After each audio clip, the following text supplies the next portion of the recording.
పొందక మనకు దేవుని వాక్యముల నుండి కొన్ని లేఖన భాగాలు మనం చూసుకొని వాక్యపు వెలుగులో మన ప్రభువును మనం ఆరాధన చేయడానికి ప్రభు మనకు సహాయం చేయండి. రండి, 1 కొరింథీయులకు రాసిన పత్రిక 11వ అధ్యాయము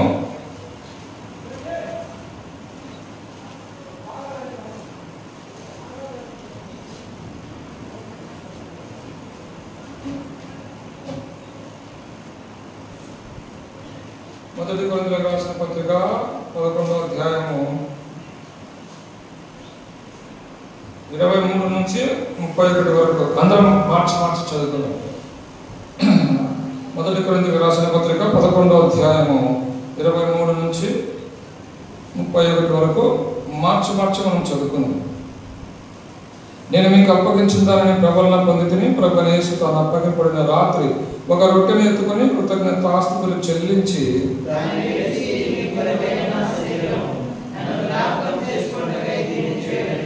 ఆ ప్రకారమే భోజనమైన పిమ్మట ఆయన పాత్రను ఎత్తుకొని పాత్రను అర్పణమైన కృత నిబంధన మీరు దీనిలో త్రాగినప్పుడల్లా జ్ఞాపకం చేసుకున్నట్టుగా దీనిని చేయడం చెప్పాను.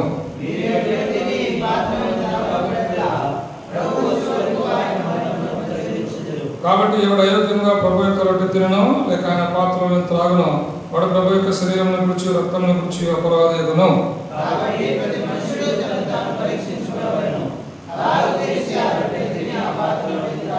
ప్రభు శరీరం వివేచింపక తిని త్రాగవాడు తనకు శిక్షాది కలుగుడికే తిని త్రాగుచున్నాడు.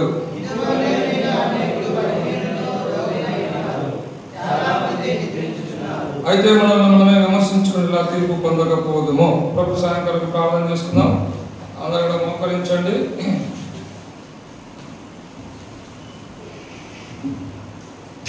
మహాగణుడు మహోన్నతుడు పరిశుద్ధుడైన మా ప్రభు, మీ పాదాలకు వందనాలు, స్తుతులు, స్తోత్రములు. మధ్యాహ్న కాల సమయంలో మీ ఆలయంలో మరోమారు ప్రార్థించడం కృపచ్చిన వందనాలు. ఇంతవరకు ప్రభు పరిచయలో సహాయం చేసినారు, మీకు వందనాలు. బలవర్తమానం కొరకు నాయన చదువుకున్న లేఖన బాగా దీవించి ఆశీర్వదించండి. మాతో మాట్లాడారు, ఖాళీ చేయండి. సరి చేసుకున్న వారమే సరిదిద్దుకొని వాళ్ళలో పాల్పొందడానికి సహాయం అనుగ్రహించండి. అలా జరగకపోయే మా తలుపులన్నీ చెరపట్టండి ప్రభావ. నన్ను కూడా మీరు జ్ఞాపకం చేసుకొని మీ శిలువ చాటును మరుగుపరిచి మీ గురగా నన్ను వాడుకొని మీరే మైపోండి. అలాగే సమయాన్ని దీవెనకరంగా చేయండి. యేసుక్రీస్తు పరిశుద్ధ నామములో స్తుతించి ప్రార్థించడానికి వేడుకుంటున్నాను మా తండ్రి, ఆమేన్.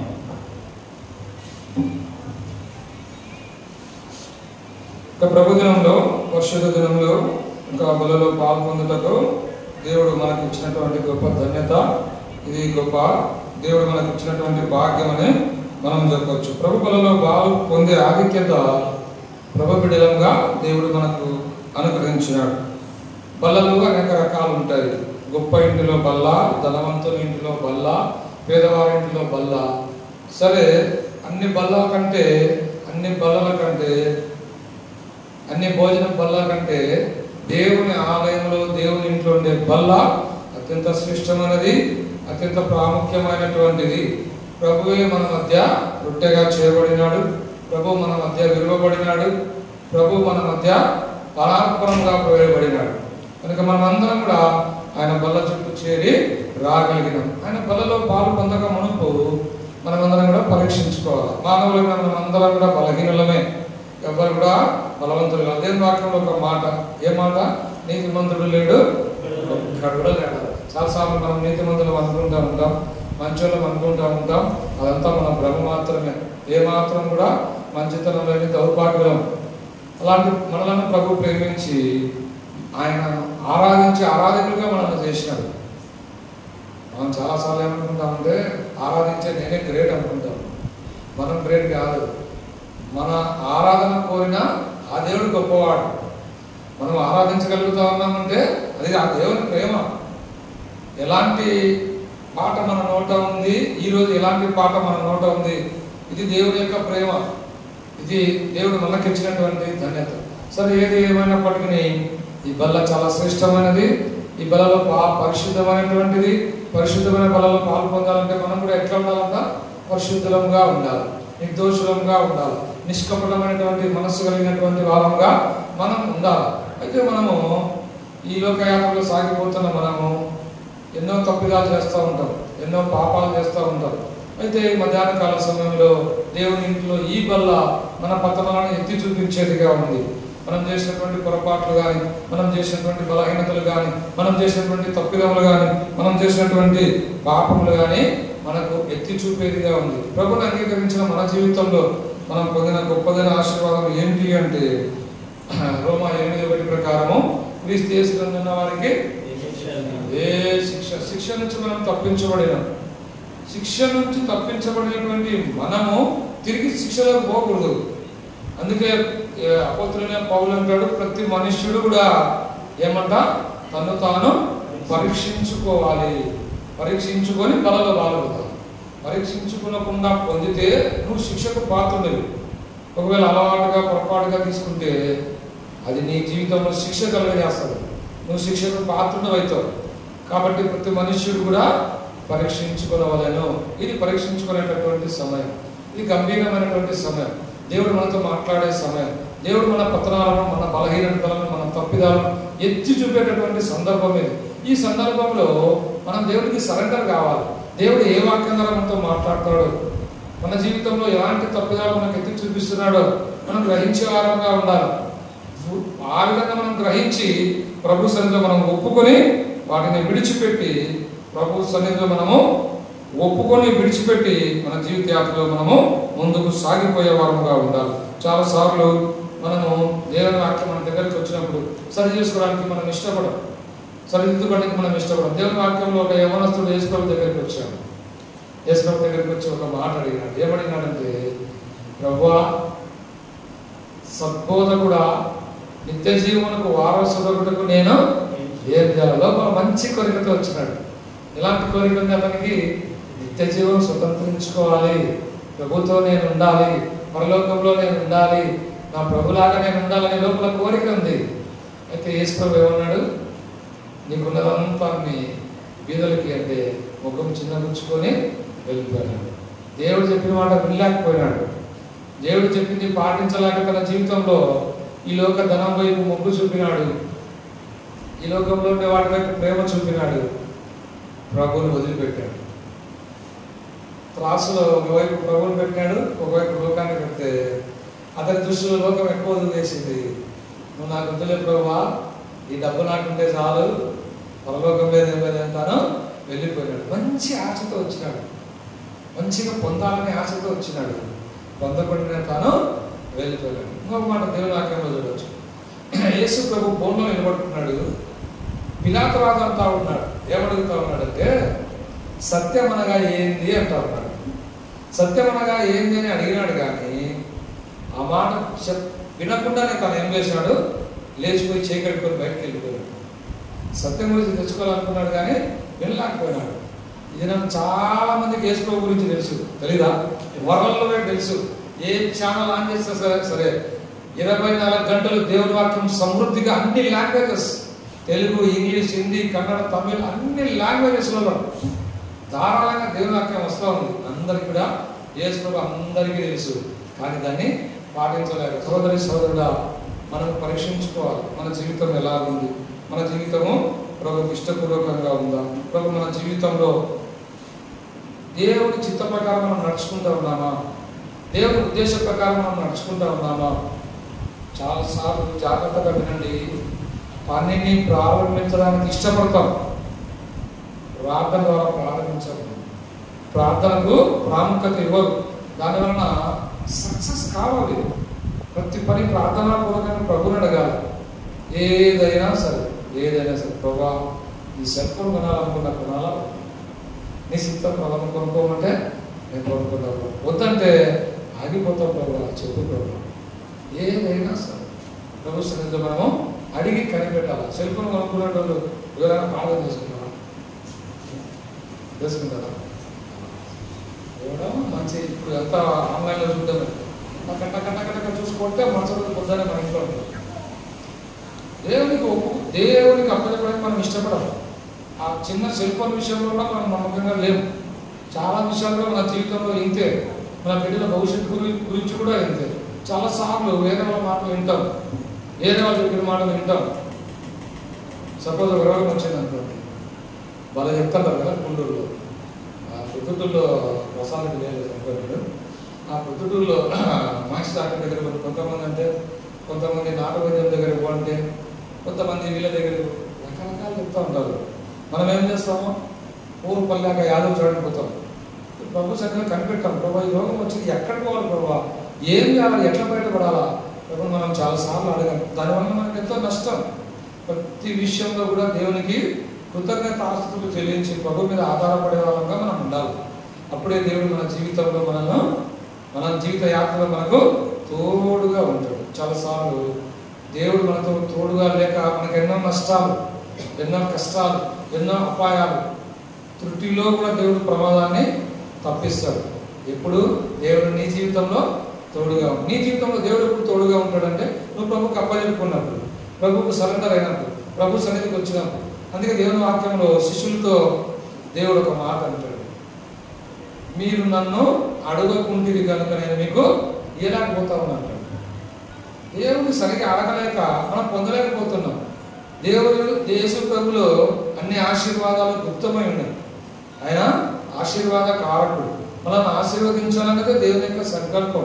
మన జీవితంలో ఆశీర్వాదాలు మెండుగా ఇవ్వాలన్నదే దేవుని యొక్క సంకల్పం. మనం ఆశీర్వాదం కొరకు పరిగెత్తాల్సిన అవసరం లేదు. ఆశీర్వాదం నీ దగ్గరికి పరిగెత్తాల్సింది ఎప్పుడు వస్తుంది, ఎప్పుడు మనం దేవుని ఆశీర్వాదం పొందగలమంటే మన జీవితాన్ని ప్రభువుకు అప్పచెప్పినప్పుడు. సరే, ఇంకో మాట మనం చూద్దాం రండి. ప్రభుని అంగీకరించిన మనం ఎలా ఉండాలి, కొన్ని మాటలు చూద్దాం రండి. దానియేలు గ్రంథము 12వ అధ్యాయము 3వ వచనం ఎవరైనా చదవండి త్వరగా. దానియేలు 12:3 త్వరగా.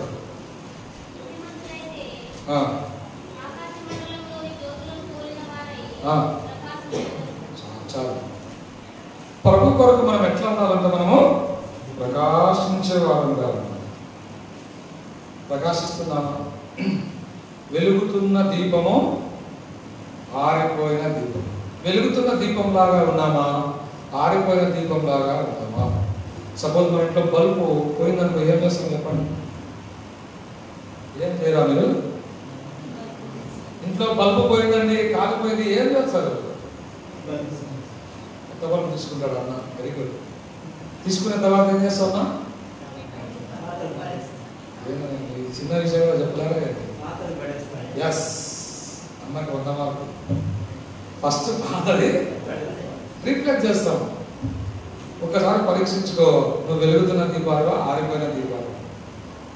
ఒకవేళ నువ్వు ఆరిపోయిన దీపం అయితే దేవుడు నిన్ను ఏం చేస్తాడు? ఏం చేస్తాడు చెప్పండి. కాబట్టి నువ్వు ఏం చేయాలి? ఇప్పుడు కూడా ప్రభు కొరకు వెలుగుతూ ఉండాలి, ప్రభు కొరకు ప్రకాశిస్తూ ఉండాలి. బబులోను సామ్రాజ్యంలో 4 యవ్వనస్తులు ప్రభు కొరకు ప్రకాశిస్తూ ఉన్నారంట. ఎవరు వాళ్ళు?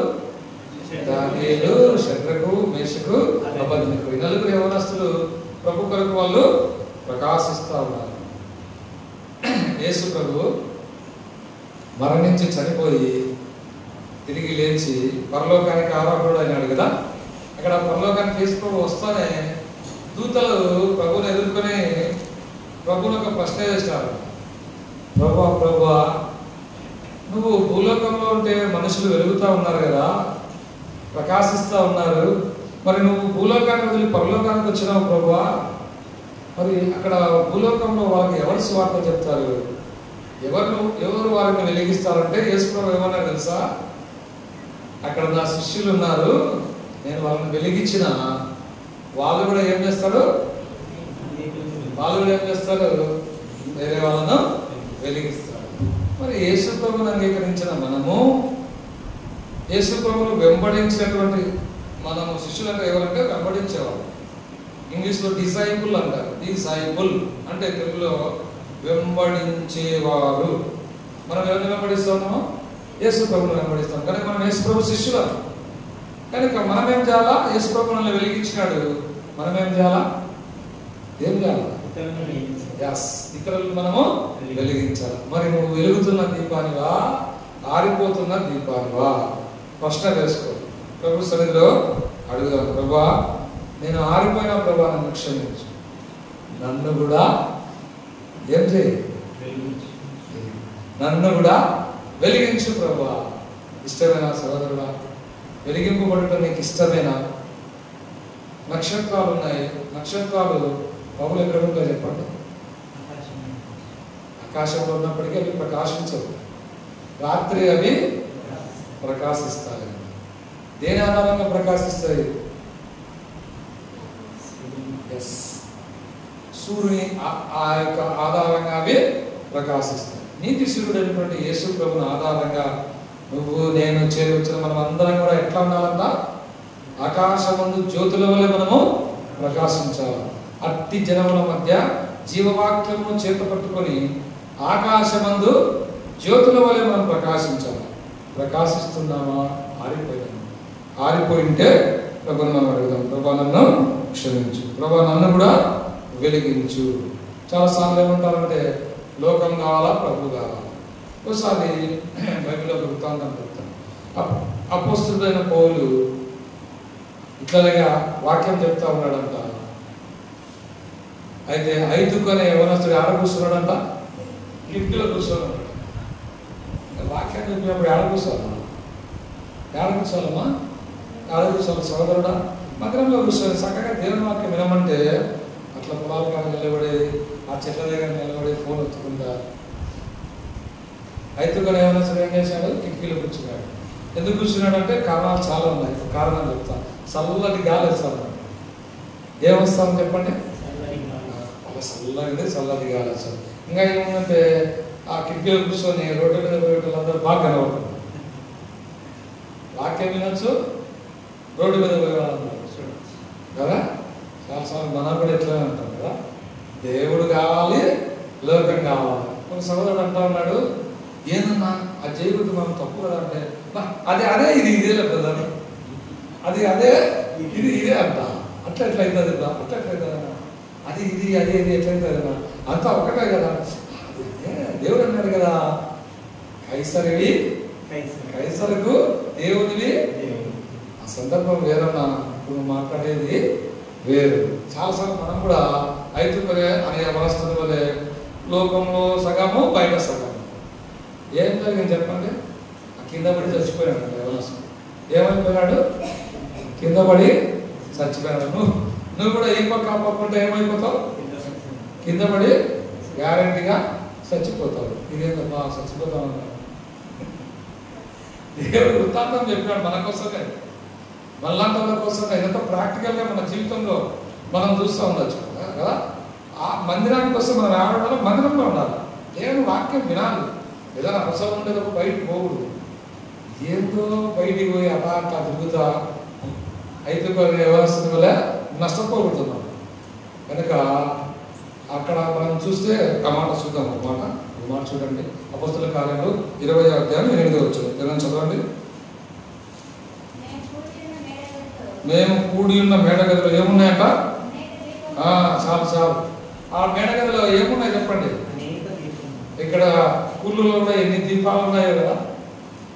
నేను అనుకుంటా ఒక 40 దీపాలు. అందులో వెలుగుతున్న దీపాలన్నీ ఆరిపోయిన దీపాలన్నీ. ఈ ఐదుకొనే యవనస్తుడు చెప్పండి, వెలుగుతున్నా ఆరిపోతున్న దీపం. అట్లా ఉండకూడదు. వెలుగుచున్న దీపంలాగా మనము ఉండాలి. సరే, దేవుని వాక్యంలో స్టెఫెన్ గురించి మాట రాయడు. స్టెఫెన్ రాళ్ళతో కొట్టి చంపుతా ఉంటే స్టెఫెన్ ముఖమంతా ప్రకాశిస్తూ ఉందంట. పౌలు గుండెల్లో దడ పుట్టుకుందంట. సౌలు గుండెల్లో దడ పుట్టుకొని అతని చావుకు సమర్థించినట్లు దేవుని వాక్యంలో, అతని చావుకు సౌలు సమర్థించను అని దేవుని వాక్యంలో మండుతూ ప్రకాశిస్తూ ఉన్నాడు. నువ్వు ఎట్లున్నావు? ప్రకాశిస్తూ ఉన్నావా? ఆరిపోయినావా? సోదరి సోదరుడా, దేవుని రాకడ సమీపంలో ప్రభువా నన్ను కూడా వెలిగించు, నేను కూడా ప్రకాశించాను. ఇది మొట్టమొదటి. ప్రభు పిల్లలు పాల్పొందకపోయే ముందు ఒకవేళ ఆరిపోయినావేమో, ప్రకాశించలేకపోయినావేమో, ప్రభు కొరకు జీవించలేకపోయినావేమో, ప్రభు సేవ చేయలేకపోయినావేమో, ప్రభు మాట వినలేకపోయినావేమో, ప్రభుని అంగీకరించకుండా నీ జీవితంలో వ్యర్థంగా ముందుకు సాగిపోతున్నావేమో, దేవుడు నిన్ను ప్రేమిస్తాడు. స్టిల్ ఇప్పుడు కూడా ప్రభు నిన్ను ప్రేమిస్తాడు. ఇప్పుడు కూడా ప్రభు నీకు అవకాశం ఇచ్చాడు. సోదరి సోదరుడా, ప్రభు చెంతకు వస్తావా? ప్రభుని అంగీకరిస్తావా? ఈ సందర్భంగా నేను వృత్తాంతం చెప్తాను, దయచేసి వినండి. బెల్జియం అనేటటువంటి దేశంలో దేశం పేరు బెల్జియం. అక్కడ ఒక మిషనరీ జోసెఫ్ అనేటటువంటి ఒక మిషనరీ ఉన్నాడు. బెల్జియం అనే దేశంలో జోసెఫ్ అనే ఒక మిషనరీ ఏం చేశాడంటే ఆ యొక్క హవాయి అనేటటువంటి దీవి ఉంది, ఒక దీవి. ఆ దీవిలో అందరూ కూడా ఎక్కువగా మొత్తము అందరూ కూడా కుష్ఠవ్యాధిగ్రస్తులే, అందరూ కూడా కుష్ఠవ్యాధిగ్రస్తులే. ఇతను వారి మధ్య సువార్త చేయాలని నిర్ణయించుకున్నాడు. మనం ఏం చేస్తాము, ఆ సందులో బాగున్న వాళ్ళు అరుస్తారు, సందులో కూడా కదా. మనం మంచుల దగ్గర కూడా పోలేము, కుష్ఠవ్యాధుల దగ్గరికి మనమే పోయేది కదా. అయితే ఇతను కుష్ఠవ్యాధుల మధ్య దేవుని సువార్త ప్రకటించాలని ఎంతో ఆశతో ఎంతో దూరం నుంచి ప్రయాణం చేసి అక్కడ చేరుకున్నాడు. ఆ ఊర్లో ఆ దీవిలో అందరూ ఎలాంటి వాళ్ళు ఉన్నారు చెప్పండి, కుష్ఠవ్యాధిగ్రస్తులు ఉన్నారు. ఈ ఒక్క వ్యక్తి మాత్రమే ఆరోగ్యంగా ఉన్నాడు. సరే, ప్రార్థన చేసుకున్నాడు, ప్రభు సేవ ప్రారంభించినాడు, ప్రభు సేవ చేస్తూ ఉన్నాడు, దేవుని వాక్యం ప్రకటిస్తూ ఉన్నారు. ఆ తర్వాత కుష్ఠవ్యాధిగ్రస్తులకు సేవ చేస్తూ ఉన్నాడు, వాళ్ళ గాయాలు కడుతూ ఉన్నాడు, వాళ్ళతో ప్రేమగా మాట్లాడుతూ ఉన్నాడు, వాళ్ళతో కలిసి ఉన్నాడు, దేవుని వాక్యం వాళ్ళకి చెప్తా ఉన్నాడు. ఈ విధంగా చాలా సంవత్సరాలు గడిచిపోయింది. ఒక చిన్న వెదురు బొమ్మలు ఆధారం చేసుకొని చిన్న మందిరం పాకతో మందిరం కట్టాడు. ఎవరు రాలేదు మందిరానికి, ఒక్కరు కూడా మందిరానికి రాలేదు. ఏడ్చి ప్రార్థన చేసుకుంటాడు. 12 సంవత్సరాలు దేవుని వాక్యం చెప్పిన ప్రభా ఇక్కడ నా మాట వినకపోయినా వీళ్ళు అని తాను ఎంతో దుఃఖంతో నిరుత్సాహంతో తిరిగి ఏం చేశాడు, తన బెల్జియం దేశానికి వెళ్ళాలని తిరిగి ఓడలోకి ఎక్కాడు. ఓడలో కూర్చొని మోకాల మీద ఇట్లా చేతులు చూసుకుంటా ఉన్నాడు. ఈ చేతులతోనే కదా ప్రభా నీ సేవ చేశాను, 12 సంవత్సరాలు కుష్ఠవ్యాధిగ్రస్తులకు నేను సేవ చేసిన, వాళ్ళు వినలేదు ప్రభా, నేను వెళ్ళిపోతున్నాను. ఇట్లా చేతుల వైపు చూస్తా కన్నీరు కారుస్తూ ఉంటే చేతులలో తెల్లని మచ్చ కనపడింది. ఏం కనపడింది? ఏంటది? దానికి ఏమొచ్చింది చెప్పండి? కుష్టి వచ్చింది. అయ్యో నాకు కుష్టి వచ్చిందే అని వెంటనే తను ఏం చేసినా తెలుసా, తిరిగి రిటర్న్ హవాయి దీనికి తిరిగి కుష్ఠవ్యాధి ఉండే చోటుకి తిరిగి దాన్ని బయలుదేరి వెళ్ళిపోయాడు. వాళ్ళందరూ దూరం నుంచి చూస్తాను, అరే ఈ పాస్టర్ మళ్ళా వస్తూ ఉన్నాడే, పోయినాడు అనుకుంటే మళ్ళా వస్తూ ఉన్నాడే అని వాళ్ళందరూ పరిగెత్తుకుంటూ అతన్ని ఎదుర్కోవడానికి పోతారు. అప్పుడు అతను వాళ్ళ మధ్యకి వచ్చి, ఏమయ్యా మళ్ళా వచ్చినావంటే 2 చేతులు ఇట్లా చూపించాను, ఒకసారి నా 2 చేతులు చూడండి. ఏముంది 2 చేతులకి? ఏముంది? కుష్ఠవ్యాధి. అయ్యో మంచి ఆరోగ్యవంతులుగా మా మధ్యకు వచ్చినావు, ఎన్ని సంవత్సరాలు మాకు సేవ చేసినావు, మేము మీకు ఏం బహుమానం ఇచ్చినాము? ఈ కుష్టు మీకు బహుమానం ఇచ్చినాము, మమ్మల్ని క్షమించంటే అప్పుడు సేవకుడు యేసుప్రభు గురించి చెప్తాడు. యేసుప్రభు కూడా పరిశుద్ధుడైనటువంటి దేవుడు, పాపము లేనటువంటి దేవుడు, నీ కొరకు నా కొరకు పాపిగా చేయబడినాడు కదా. పరిశుద్ధమైన దేవుడు పరిశుద్ధంగా ఈ లోకానికి వస్తే మనం ఏం చేసినాం? యేసుప్రభు పాపం అంటించినాం, యేసుప్రభుని మనం సిలువ వేసినాం కదా. అందుకే భక్తుడు పాట రాశాం, నా పాప దోషముచే నే చచ్చి ఉండగానే మరణమై నా కొరకు మరి తిరిగి లేచితివా ప్రభువా.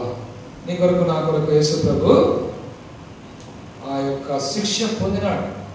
నీ కొరకు నా కొరకు మనం పొందవలసిన శిక్ష యేసుప్రభు పొందినాడు. సహోదరి సోదరుడా, ఈ మధ్యాహ్న కాల సమయంలో ఇంకా రక్షణ పొందకపోతే నీ కొరకు దేవుడు పాపంగా చేయబడినాడు, నిన్ను ప్రేమిస్తున్నాడు. నీ కొరకు యేసుప్రభు 2 చేతులలో మేకులు కొట్టించుకున్నాడు. ఎవరికి పడాలా దెబ్బలు? మనకు పడాలా. పాపాత్ముడు, దేశద్రోహి, దొంగ, వ్యభిచారి పొందాల్సిన శిక్ష యేసుప్రభు పొందినాడు మన కొరకే. ఇంకా మధ్యాహ్న కాల సమయంలో ఒక మంచి తీర్మానం చేసుకున్నాడు, ప్రభు నన్ను క్షమించు. ప్రభు ముందు అంగీకరించకపోతే ప్రభునాడు. అయితే ప్రభుని అంగీకరించిన నువ్వేం చేయాలా? బెల్జియం నుంచి వచ్చిన దైవ సేవకుడు జోసెఫ్ లాగా ఒక తీర్మానం, ఏమైనా సరే ప్రభు కొరకు నేను ప్రభు సేవ చేయాలి, ప్రభు సేవ చేయాలి. ఎంతమంది కూలూరు వెర్షాబాలో ప్రభు సేవ చేయాలనుకున్నారు? సేవ బాగా చెప్పినారు. ఏడైతే ఏడ చేస్తాం దేవుడు మనకి ఇచ్చినటువంటి తలాంతులు మనం ఏం చేయాలా? భూమిలో దాచుకోలేదు. సేవ అంటే అన్నిటిని బట్టి పరిగెత్తడం ఒకటే కాదు, మనం చేసే పని చేస్తూ కూడా ప్రభుని సేవించాలి. అయితే మన పని కంటే, మనకున్న అన్నింటికంటే ప్రభుని మనం ప్రేమించాలి. ప్రభుకి మనం మొదటి స్థానం వేయాలి. మనం దేవుడు మనకి ఇచ్చిన పనిలోనే మనము నమ్మకంగా మనము ప్రభు పని చేసేవారంగా మనం ఉంటాం. ఒక మాట చూద్దాం రండి. ఆమోస గ్రంథము 5వ అధ్యాయం 13వ వచనం త్వరగా చదవండి. ఆమోస గ్రంథము 5వ అధ్యాయము 13వ వచనం త్వరగా.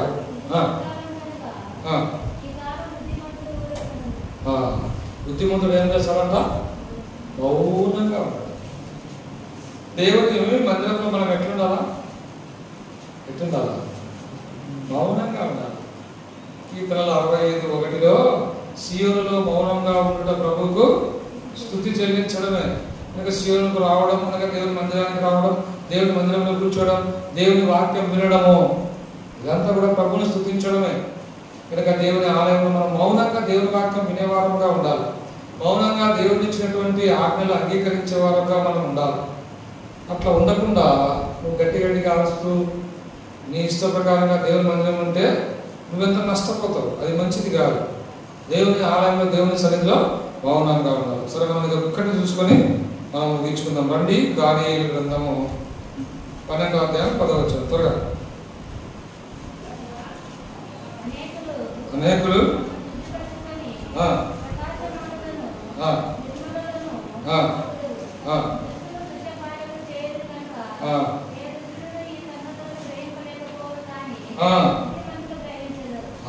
బుద్ధిమంతులు ఏం చేస్తారంటే గ్రహిస్తారంట. కనుక మనం కూడా మంచి చెడులు గ్రహించే వారంగా మనం ఉండాలి. దేవుని వాక్యంలో మంచి చెడు రెండు ఉన్నాయి. దేవుని వాక్యము అన్ని కూడా ఎత్తి చూపిస్తుంది మానవ యొక్క పతనాలు. కనుక ఏది కరెక్ట్ కాదని మనం గ్రహించే శక్తి మనం కలిగి ఉండాలి. చాలాసార్లు దేవుని వాక్యం ద్వారా నడిపింపబడేటటువంటి మనుషులు చాలా మంది ఉన్నారు. దేవుని వాక్యాన్ని ఆధారం చేసుకొని వాక్య ప్రకారం జీవించే వాళ్ళు చాలా మంది ఈ లోకంలో ఉన్నారు. కనుక మనం కూడా దేవుని మాట వినాలి, దేవుని ఆజ్ఞ చొప్పున నడుచుకోవాలి, దేవుని వాక్యానుసారంగా మనం జీవించాలా. అలాగూ దేవుని వాక్యంలో నమ్మకస్తులైన కొంతమంది ఉన్నారు. మొట్టమొదటిగా అబ్రహాము గురించి రాయబడు. అబ్రహాము విశ్వాసులకు తండ్రి ఎలా కాగలిగాడంటే దేవుని యందు నమ్మిక ఉంచినాడు. మనం కూడా అబ్రహాం లాగా దేవుని యందు మనం నమ్మిక ఉంచాలి, దేవుని యందు విశ్వాసం ఉంచాలి. దేవుడు చెప్పినటువంటి పని మనము ఖచ్చితంగా మనం చేయాలి. దేవుని ఆజ్ఞకు మనము లోబడే వారంగా మనం ఉండాలి. తర్వాత రెండవదిగా మోషే గురించి మనం చూడవచ్చు. మోషే దేవుని ఇల్లంతటిలో కూడా నమ్మకమైనటువంటి వాడుగా ఉన్నాడు. కనుక ఈ మాటలు వింటున్నటువంటి సహోదరుడా, నువ్వేమి నేను ఎలాగున్నావు? నమ్మకమైనటువంటి దేవుడుగా మన జీవితంలో దేవుడు ఎన్నో గొప్ప అద్భుతాలు చేశాడు కదా. 7 అద్భుతాలు మనం ఆరాధనలో చూస్తాం. దేవుని వాక్యంలో ఒక మాట ఉంది, నమ్మకమైన వానికి ఆయన మెండుగా దీవెనలు దయచేస్తాడు. కనుక మనం కూడా మన జీవిత యాత్రలో ప్రభు కొరకు నమ్మకంగా మనం జీవించాలి. ప్రభుని సేవించే విషయంలో, ప్రభు పరిచర్య చేసే విషయంలో, ప్రభు మాట వినే విషయంలో, ప్రభు ఆజ్ఞలు గైకొనే విషయంలో, ప్రభువును వెంబడించే విషయంలో మనం ఎట్లున్నారంట? నమ్మకంగా. ప్రభుని అడుగుదాం, ప్రభా నేను నమ్మకంగా లేని ప్రభా నన్ను క్షమించు. ప్రభా నేను నమ్మకస్తులుగా నీ కొరకు ఉండటం నాకు సహాయం తెచ్చు. ఆరిపోయిన దీపంలాగా నేను ఉన్న ప్రభా నన్ను కూడా నువ్వు వెలిగించు. మీ ఆలయంలో, మీ సన్నిధిలో మౌనంగా ప్రభా మీ వాక్యాన్ని విని వాక్య ప్రకారం నడుచుకున్నట్టుకు నాకు కూడా సహాయం చేయ ప్రభా అని ప్రభువును మనము అడగాలి. దేవుడి మాటలు దీవించును గాక.